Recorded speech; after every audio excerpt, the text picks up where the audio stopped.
नमस्कार, जन चौपाल में आपका स्वागत है। 3 जनवरी को जो वेनेज़ुएला में हुआ है, वो आप सबको पता है। काफ़ी मीडिया रिपोर्ट्स में आपने पूरी कंडीशन जान ली हैं। अमेरिका ने किस तरह से वेनेज़ुएला के ऊपर अटैक किया। आज आज के समय मीडिया में, चाहे इंटरनेशनल मीडिया हो या हमारी इंडियन मीडिया हो, 2 तरह का डिस्कशन चल रहा है कि जो ये यूएस का स्टेप था, ये मोरल था, कितना सही था, कितना गलत था। ठीक है, इस चीज़ में पूरा एक तरह से पूरा मीडिया बटा हुआ है। मोस्टली इंडियन मीडिया तो इसको कंडेम ही कर रहा है, लेकिन एक चीज़ हम सब भूल रहे हैं। मेरा जो इसमें व्यू है वो थोड़ा सा डिफरेंट है। कहने का मतलब ये है कि जो भी हुआ है, ये कोई नई चीज़ नहीं हुई है। आज जो अमेरिका ने वेनेजुएला में किया है, ये कोई पहली बार नहीं किया है। इस टाइप की चीज़ें, इस तरह के आक्रमण, इस तरह के जो कहते हैं ना कि इमोरल चीज़ें दुनिया में सदियों से होती आई हैं। मतलब starting from world war 1 to world war 2 and today ये होता आया है। ठीक है, और इसका जो फाइनल जो कहते हैं ना कि हिस्ट्री हिस्ट्री जो विक्टोरियस होता है वही लिखता है। उस समय क्या हो रहा है वो उससे मतलब नहीं है। अब आगे जाके जो ये इवेंट हुआ है, इसको जब लोग हिस्ट्री में पढ़ेंगे तो कोई भी मुझे नहीं लगता कि इसकी कंडेमनेशन कर रहा होगा। ये अब बातें दबा दी जाएंगी, क्योंकि अल्टीमेटली जो पावरफुल होता है ही राइट्स द हिस्ट्री। ठीक है, तो इसी टाइप का मूवमेंट ये है जो अभी शॉर्ट टर्म में हमें चीज़ें लग रही हैं कि गलत हुआ है, कोई इंटरनेशनल ऑर्डर नहीं रहा, यूएन की कोई यूएन चार्टर का कोई रेस्पेक्ट नहीं कर रहा है, वो किसी ने आज तक किया नहीं है। अगर अमेरिका की हम बात कर लें तो अमेरिका ने काफ़ी देशों में अटैक किया, चाहे लीबिया हो, इराक हो, वियतनाम हो। ठीक है, लेकिन हर जो अटैक हुआ, हर अटैक जो अमेरिका ने किया है, उस अटैक का रीज़न हमेशा एक ही रहा है। ठीक है, जिस तरह से इराक के ऊपर अटैक किया था उसका रीज़न था तेल। ईरान पे उसकी नज़र बनी हुई है, उसका रीज़न क्या है? तेल। लीबिया पे उसने अटैक किया, उसका रीज़न क्या था? वो भी वहाँ के एसेट्स थे। ठीक है, हाँ, अब डिफरेंस क्या हुआ है इस बार के ट्रम्प के अटैक में और जो पिछले जितने भी अटैक अमेरिका करता रहा है, चाहे गवर्नमेंट किसी की भी रही हो, चाहे डेमोक्रेट्स रहे हो या अभी जैसे रिपब्लिकन्स हैं, वो उससे मैटर नहीं करता। फेस किसका है उसका उससे मैटर नहीं करता। इंपॉर्टेंट पॉइंट ये है कि ये स्टेट पॉलिसी है अमेरिका की, कि उनके हित में, मतलब अमेरिका के हित में जो भी चीज़ होगी वो करेंगे, चाहे बाय हुक या क्रुक, जैसे भी पॉसिबल होगा उसको वो करेंगे। हाँ, फ़र्क बस इतना आया है कि आज तक ये सब चीज़ें जो है ना, एक शराफत का, डिप्लोमेसी का, डेमोक्रेसी, ह्यूमैनिटी, इन सब के जो चोला है, उस तरह का चोले में लपेट के दिया जाता था। ठीक है, इसकी पैकिंग अलग होती थी। इस बार जो ट्रम्प ने ये परोस दिया है वो एकदम एक तरह से चोले को नोच दिया है उसने। ठीक है, तो उस वजह से थोड़ा सा लग रहा है कि ये क्या हुआ है, लेकिन ये कुछ डिफरेंट नहीं हुआ, ये हमेशा से होता है। और ये इस चीज़ को दुनिया जितनी जल्दी इन चीज़ों को समझ ले उतना ही उनके लिए अच्छा है, चीज़ों को आगे और एक सही पर्सपेक्टिव में देखने के लिए।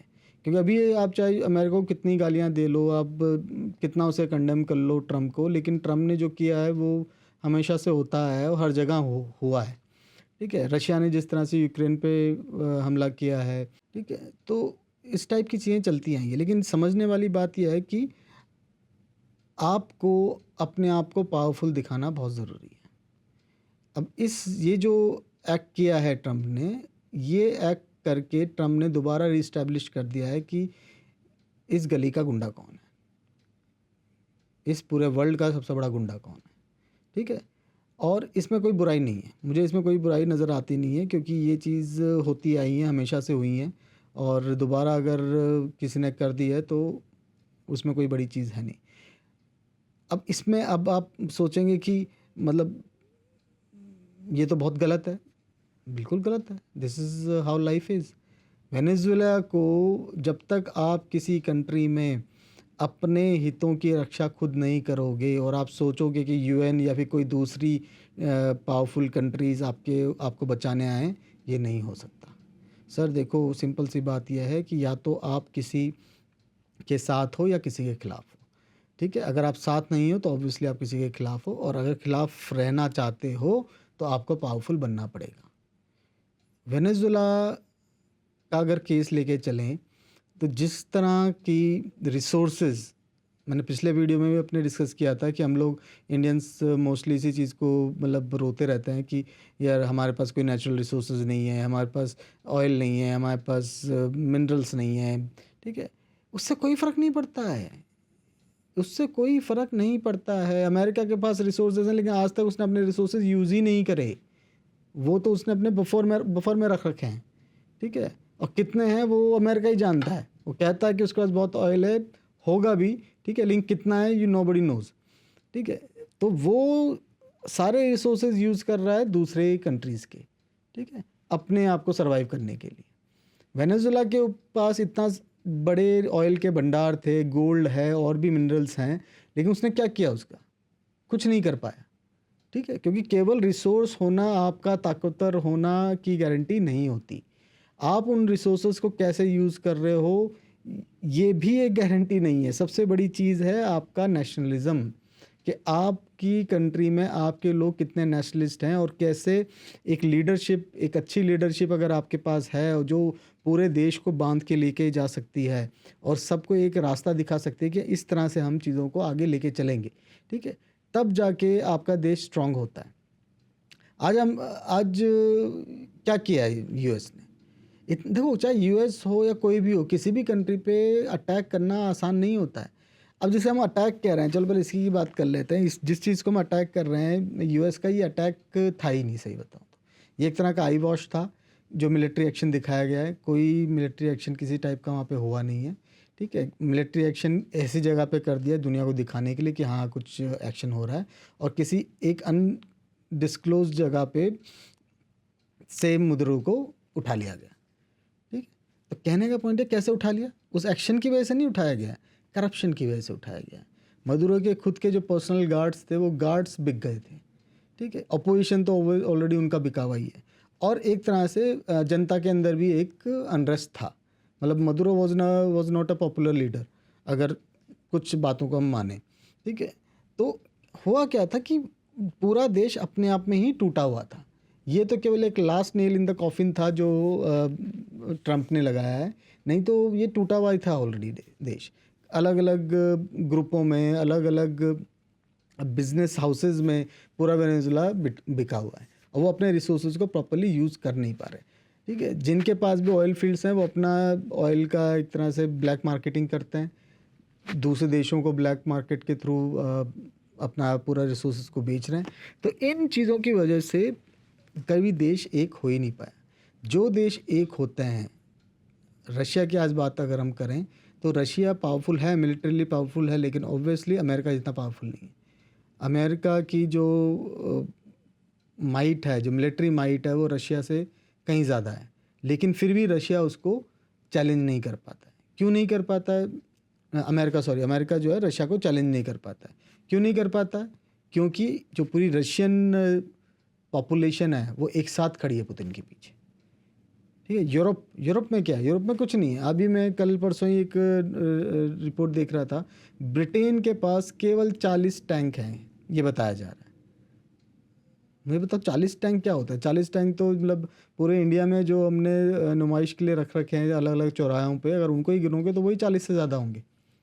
तो इस टाइप के मतलब 40 टैंक की रेजिमेंट है उनकी, मतलब 40 टैंक की उनकी एक मिलिट्री की आर्मी है, तो वो अमेरिका का क्या करेगी? कल को अमेरिका ब्रिटेन के ऊपर अटैक करने की सोच लेता है तो क्यों नहीं कर रहा है? केवल इसलिए नहीं कर रहा क्योंकि वहाँ की जनता यूनाइटेड है। जिस दिन किसी भी देश की जनता के अंदर एक जो है एक डिवाइड आ जाएगा, ठीक है, अगर वो अपने लीडरशिप के साथ कनेक्टेड नहीं है, उसी दिन कोई ना कोई कंट्री उसके ऊपर अटैक कर देता है, और यही अमेरिका ने किया है।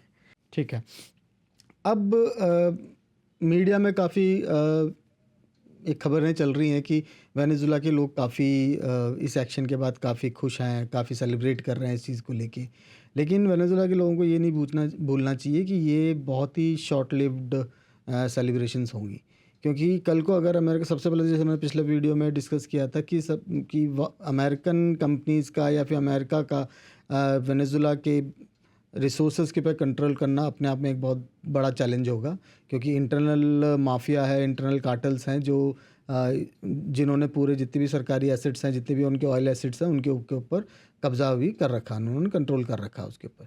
तो उनको जीतना इतना इजी नहीं होगा अमेरिका के लिए। एक बार को अगर मान भी लेते हैं कि अगले 2-3 सालों में, ठीक है, अमेरिका उसके ऊपर कंट्रोल कर लेता है, तो वेनेजुला के लोगों से मैं ये कहना चाहता हूँ कि आपको इस भुलावे में नहीं रहना चाहिए कि अगर अमेरिका इस चीज़ को कंट्रोल कर लेगा, अमेरिकन कंपनीज यहाँ पे आ जाएंगी तो आप लोगों के लिए बहुत खुशहाली होगी।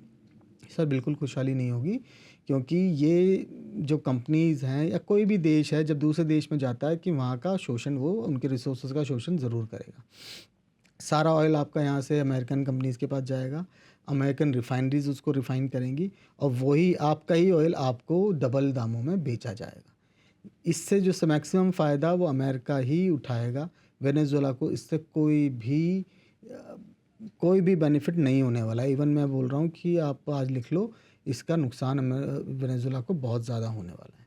इस चीज़ को काफ़ी न्यूज़ राउटर्स में, बीबीसी में भी कवर करा है। काफ़ी वेनेजुएला जो पब्लिक है वो भी डिवाइडेड है, तो उसमें से काफ़ी जनता ये कह रही है कि ये टर्निंग पॉइंट जो हुआ है अभी, पॉलिटिकल टर्मोइल जो चल रहा है वहाँ पे, इसकी वजह से आगे बहुत ज़्यादा नुकसान होने वाला है, क्योंकि एक तरह की सिविल वॉर की सिचुएशन भी वेनेजुएला में बन सकती है जब वहाँ के कार्टल्स आएंगे। और कार्टल्स जब अमेरिकन ट्रूप्स अगर आते हैं वेनेजुएला के अंदर, तो जो वहाँ पे लड़ाई होगी उसकी वजह से जो इश्यूज़ आएंगे वहाँ की नॉर्मल लाइफ के अंदर, वो उसको लेके वहाँ की जनता काफ़ी चिंतित है। तो सबसे पहली बात तो ये है कि केवल रिसोर्स होने की वजह से आपको लगे कि आप अमेरिकन्स आपको हेल्प करेंगे और आपके लिए आपके लिए खुशहाली आएगी आपके कंट्री के अंदर, वो सोचना बहुत मुश्किल है। एक चीज़ और मान के चलिए आप कि देखो, केवल ऑयल होने से खुशहाली नहीं आती है, ऑयल का प्रोसेसिंग से खुशहाली आती है। अब इस चीज़ को अगर आप समझें तो रिफाइनरी जिसके पास है ना, वो है इम्पोर्टेंट आदमी।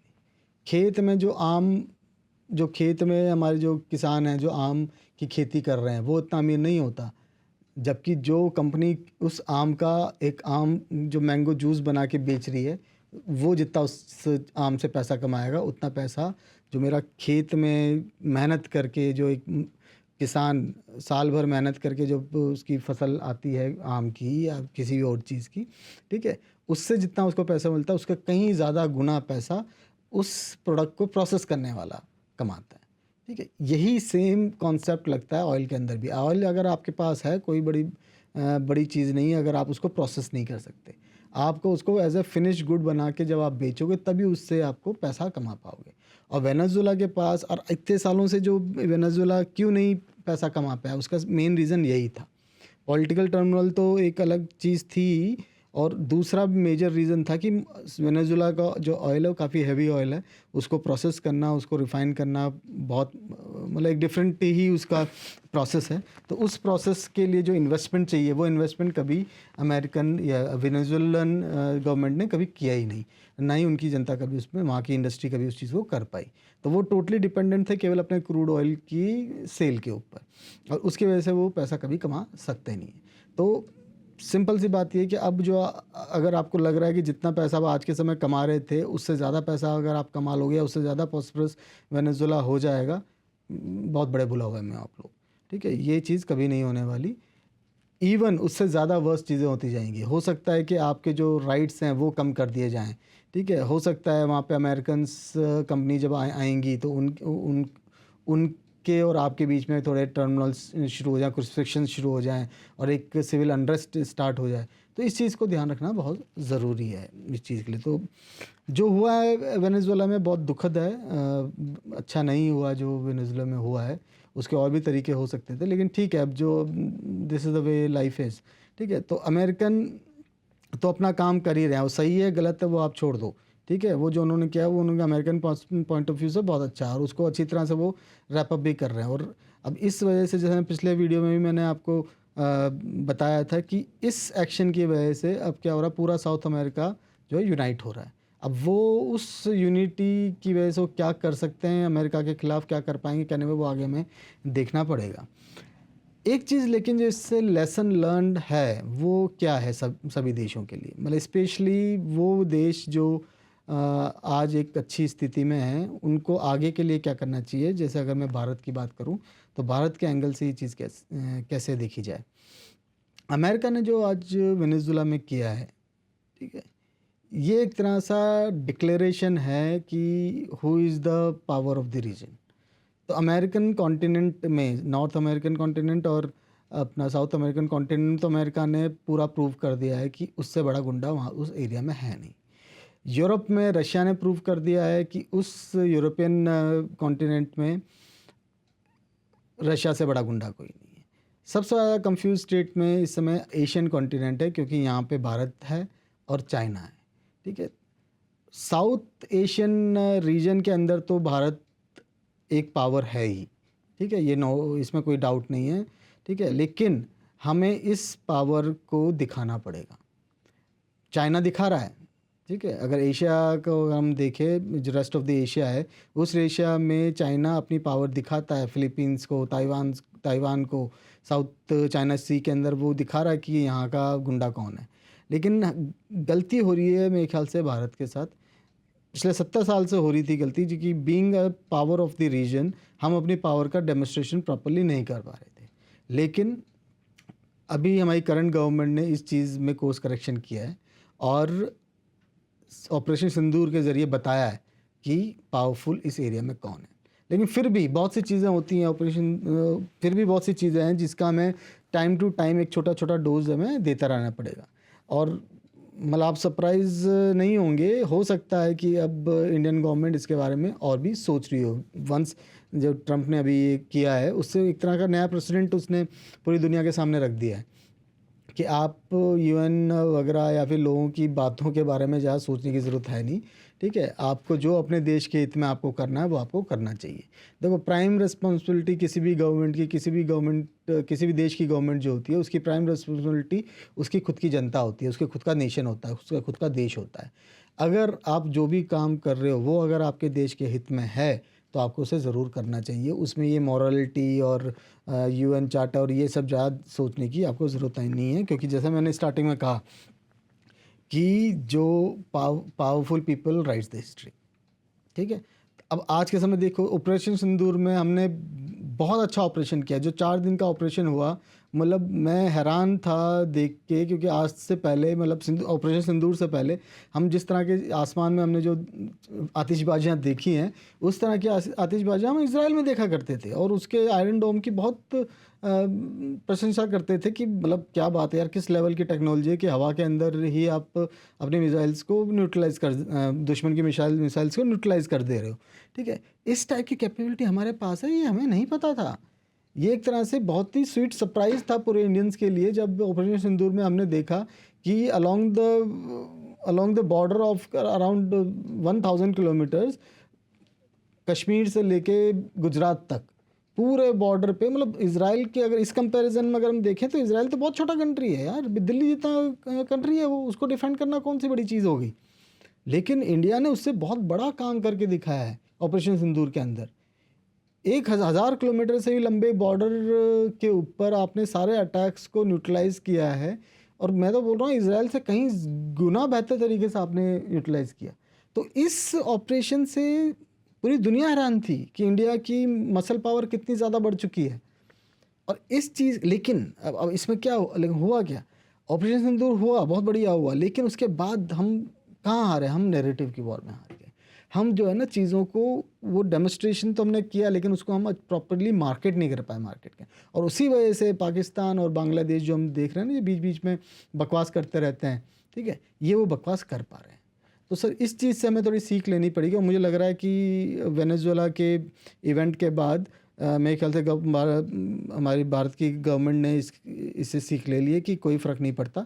हम अभी तक जो रिस्ट्रेंट कर रहे थे पाकिस्तान और बांग्लादेश के ऊपर, वो शायद आगे हम कुछ और एक्शन देख पाएँ, और इस चीज़ का सबक हमने शायद ले लिया है, और ये बहुत ज़रूरी भी है। देखो, बहुत ज़रूरी है, आपको अपने रीजन में आपको ये लोगों को बताते रहना पड़ेगा बताते रहना पड़ेगा कि इस एरिया पे किसका कंट्रोल है।